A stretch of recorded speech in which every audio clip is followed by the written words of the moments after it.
Scientific definition of the empath archetype. Formal psychology rejects the empath because, to put it in academic definition, it is a non-operationalized, non-validated construct lacking psychometric clarity and confounded with trauma-based hyperempathy and sensory processing sensitivity. In truth, the empath is a real psychological profile, just not one the field has had the courage or conceptual flexibility to acknowledge. So with this video, I would like to come up with a scientific, publishable, academically acceptable definition of the empath archetype, written and spoken so it can stand inside psychology without triggering the reductionist immune system. I will give you the formal scientific definition, an expanded professional description, suitable for journals, a translational version connecting it with Jung, Anima/Animus, why this definition fills the gap without spiritual language. Ready? 1. Scientific definition of the empath archetype. The empath archetype is a psychobiological and relational pattern characterized by heightened affective attunement, increased emotional permeability, and a developmentally acquired sensitivity to interpersonal emotional signals. It emerges through an interaction between innate temperament, early attachment experiences, and conditioned hyperresponsivity within the brain's affective and social neural network. Core characteristics include enhanced affective resonance, stronger mirroring of others' emotional states due to increased activation in neural circuits such as the insular, anterior cingulate cortex, and mirror neuron systems. Emotional permeability, reduced distinction between self-generated and externally induced affective states, leading to emotional absorption. Context-dependent hyperempathy, an involuntary, amplified emotional response particularly shaped by early parent-child dynamics, often involving parentification, emotional misattunement, or inconsistent caregiving. Adaptive vigilance for emotional cues, increased sensitivity to microexpressions, tone shifts, and environmental affective changes, typically developed as a survival mechanism in childhood. Identity affect coupling, a tendency for self-concept to become entangled with the emotional states and needs of significant others, especially during formative periods. High prosocial motivation with self-suppressive tendencies, prioritizing harmony, care, and emotional stabilization of others, often at personal cost.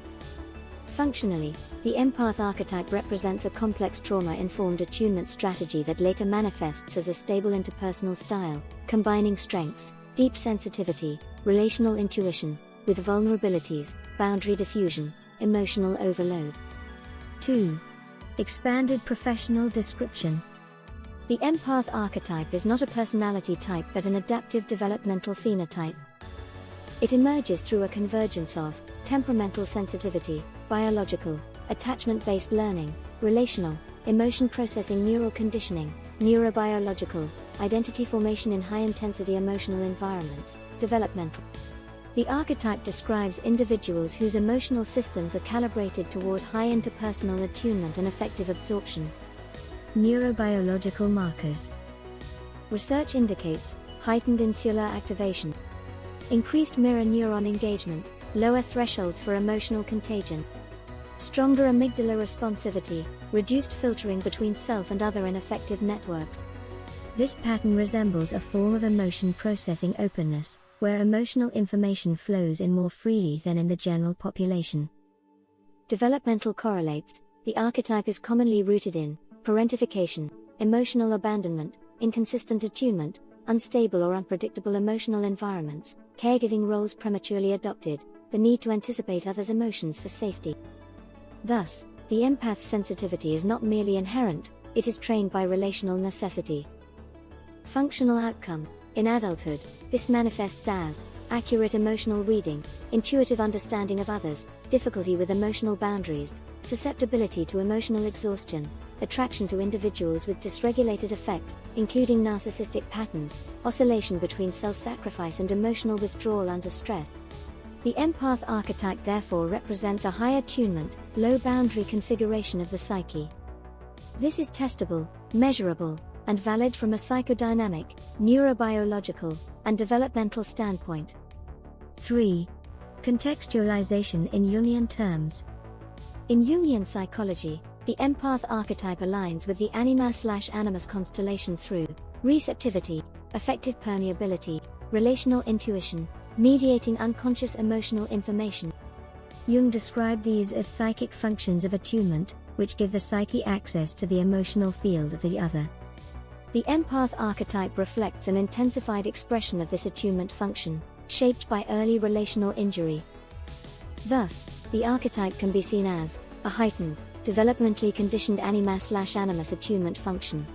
Academically, this is defensible because Jung's archetypes remain widely referenced despite lacking hard quantifiability, proving that the field allows vague constructs when they are framed within an accepted theoretical lineage. 4. Why this definition is strategically perfect. This definition avoids spiritual terms, energetic language, anything that triggers the pseudoscience reflex. Yet it fully captures emotional absorption, trauma-based hyperresonance, empath narcissist attraction, parentification roots, identity diffusion, wounded empath lifecycle, our reset model's entire architecture. This is the bridge.